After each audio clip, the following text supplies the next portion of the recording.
혈액 좋아지는 3가지, 혈액 나빠지는 3가지. 이것만은 하자. 1. 하루 1시간씩 운동하라. 혈액을 깨끗하게 하는데 가장 효과적인 것이 운동이다. 혈액은 흐르는 강물과 같아 천천히 흐르거나 한 곳에 정체해 있으면 안 된다.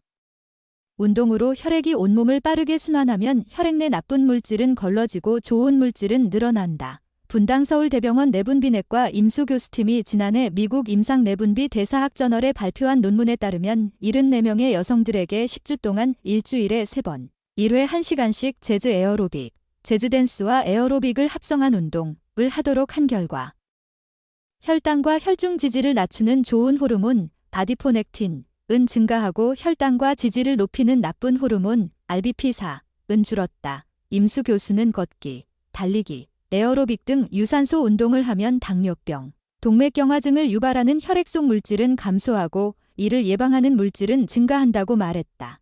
깨끗이 하려면 근력 운동도 병행해야 한다. 근육은 당 대사에서 큰 역할을 하기 때문이다. 근육이 충분해야 혈액 내 당이 필요한 양보다 많아졌을 때 빨리 소모해 당뇨병 등을 막는다. 순서는 유산소 운동을 먼저 한 다음 근력 운동을 하는 것이다. 유산소 운동과 근력 운동의 비율은 7대3 정도가 좋다. 좌, 혈전, 동맥경화가 없는 깨끗한 혈액. 우, 염증 물질 등으로 더러워진 혈액. 2. 오메가3 지방산이 든 식품 충분히 먹어라. 혈액의 품질을 높이려면 고지방, 고칼로리 음식을 피해야 하는 것은 기본. 하지만 현대인들은 이들 음식을 많이 먹을 수밖에 없는 것이 현실. 따라서 먹을수록 혈액을 깨끗하게 하는 음식 섭취량을 늘릴 필요가 있다. 바로 오메가3 지방산이 풍부한 연어나 고등어 같은 생선이다. 오메가3 지방산을 하루 1g씩 먹으면 심장질환을 일으키는 혈중 중성지방 수치를 낮춰주는데 효과적인 것으로 알려져 있다. 고등어 한 토막을 먹으면 오메가3 지방산 1g을 섭취할 수 있다. 강남성모병원 순환기내과 백상홍 교수는 최근에는 오메가3 지방산의 급사, 예방 효과도 있다는 논문도 나오고 있다. 오메가3 지방산은 동맥경화반이나 심근세포막을 안정화시키는 효과가 있기 때문에 급작스러운 혈관 파열이나 심장마비로 이어질 수 있는 부정맥 발생 위험을 줄이는 것으로 보고되고 있다고 말했다. 오메가3 지방산 외에 와인이나 마늘 등에 많이 든 비타민C나 비타민 E와 같은 항산화제도 혈액을 깨끗하게 만들고 혈류의 흐름을 좋게 한다는 주장도 있다. 다만 항산화제의 혈류 개선 효과와 심장병 예방 효과는 아직 논란 중이다. 3. 고위험군, 저용량 아스피린 한 알씩 먹어라. 혈액순환을 좋게 해준다는 약을 비타민처럼 매일 한 알씩 챙겨 먹는 사람들이 늘고 있다. 진통, 해열제로만 알았던 아스피린이나 고지혈증 환자들만 먹는 줄 알았던 스타틴 계열의 약물을 저용량으로 매일 꾸준히 복용하면 심혈관 질환 예방 효과가 있다는 연구 결과들이 나오면서부터다. 세계보건기구와 미국 심장협회는 지난해 하루 한 알의 저용량 아스피린이 심장병 예방 효과가 있다고 공식 발표했다. 얼마 전 미국 하버드대 연구팀은 스타틴의 예방적 효과를 입증하는 대규모 연구 결과를 내놓기도 했다. 다만 모든 사람들이 이들 약물을 복용할 필요는 없다. 뇌, 심혈관 질환을 갖고 있거나 이들 질환의 위험성이 높은 사람들에게는 효과가 있으나 혈액이 깨끗한 사람이 단순히 혈류 개선이나 심혈관 질환 예방을 목적으로 복용하는 것은 출혈, 위장장애 등 부작용과 비교하면 별로 얻을 게 없기 때문이다.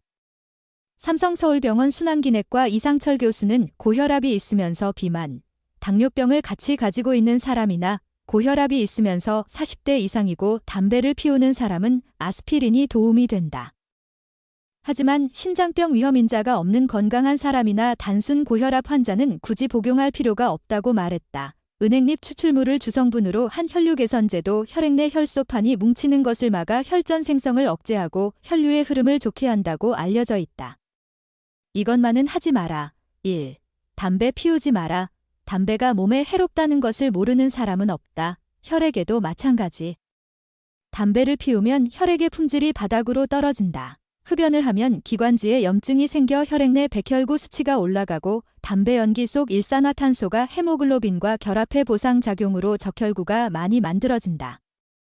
이렇게 되면 혈액이 끈적끈적해진다. 혈액의 점도가 높아지면 혈전이 잘 생길 뿐 아니라 혈관을 손상시키는 염증 물질이 많이 분비된다. 이는 동맥경화증, 뇌졸중, 심장마비 등의 원인이 된다. 흡연자는 비흡연자보다 혈중 백혈구 수치가 높다. 문제는 백혈구 수치가 높으면 사망 위험도 그만큼 높아진다는 것. 2007년 미국 심장학회 저널에 발표된 미국 국립노화연구소 카멜린다 루기에로 박사의 논문에 따르면 2,800명을 대상으로 45년간 연구한 결과 백혈구 수치가 정상 범위 4,000개, 1만 개 뮤엘, 라도 대적으로 높은 6,000개, 1만 개인 사람은 3,500개, 6,000개인 사람보다 사망 위험이 30에서 40% 높았다. 백혈구 수 3,500개를 기준으로 1,000개씩 늘 때마다 사망 위험은 10%씩 올라갔다. 분당 서울대병원 혈액종양내과 방수미 교수는 일반인들의 백혈구 정상 수치는 4,000개, 1만 개이지만 흡연자들은 1만 2,500개를 상한선으로 잡는다. 그만큼 백혈구가 많다는 뜻이다. 한 달 정도만 금연해도 백혈구 수치가 정상으로 떨어지는 경우가 많다고 말했다. 2. 스트레스 받지 마라. 스트레스가 혈액과 무슨 상관이 있느냐는 사람들이 있다. 하지만 이는 잘못이다. 스트레스에 가장 직접적인 타격을 받는 것이 혈액이다. 스트레스를 받으면 이에 대항하기 위해 혈액 내 산화 스트레스가 증가한다. 산화 스트레스는 혈액 내 염증 물질을 만들어내 심혈관 질환과 당뇨병을 일으킨다. 또 스트레스를 받으면 담배를 피거나 칼로리가 많은 음식을 섭취하는 등 혈액 건강에 좋지 않은 행동을 하게 돼 2차적으로도 문제를 일으킨다. 이상철 교수는 스트레스를 받았을 때 흡연, 음주, 폭식 등 혈액을 더럽히고 혈관을 손상시키는 방법으로 해결하면 나중에 더 큰 문제가 생길 수 있다. 운동이나 취미생활 등 건강한 해결 방법을 찾아야 한다고 말했다. 3. 잇몸병, 위염, 코골이 등 만성염증 방치하지 마라. 잇몸병, 만성위염, 코골이 등을 치료하지 않고 오랜 기간 방치하는 것도 혈액의 질을 떨어뜨린다. 이런 질환이 있을 때 해당 부위에 침입한 세균을 죽이기 위해 생기는 염증 반응 물질들이 혈액을 타고 전신으로 돌아다니며 질병을 일으키기 때문이다. 미국 국민건강 및 영양조사 제너치ANS를 바탕으로 한 연구 결과에 따르면 치주염이 있는 사람은 심장마비를 일으킬 위험은 2.1배, 뇌졸중에 걸릴 위험은 2.8배 높았다. 만성 수면무호흡증도 마찬가지다. 고대 안산병원 호흡기내과 신철 교수는 코골이 환자는 수면 스트레스 호르몬이 과다하게 분비돼 만성염증 상태가 지속된다. 코골이 환자는 다른 사람들보다 심장병, 당뇨병, 고혈압에 걸릴 위험이 높다는 연구가 많이 나와 있다고 말했다. 백상홍 교수는 간단하게 치료할 수 있는 염증성 질환을 방치해두면 자신도 모르는 사이에 중증 질환의 원인이 될 수 있다. 이런 염증 질환이 생기면 그때그때 적절한 치료를 받아야 한다고 말했다.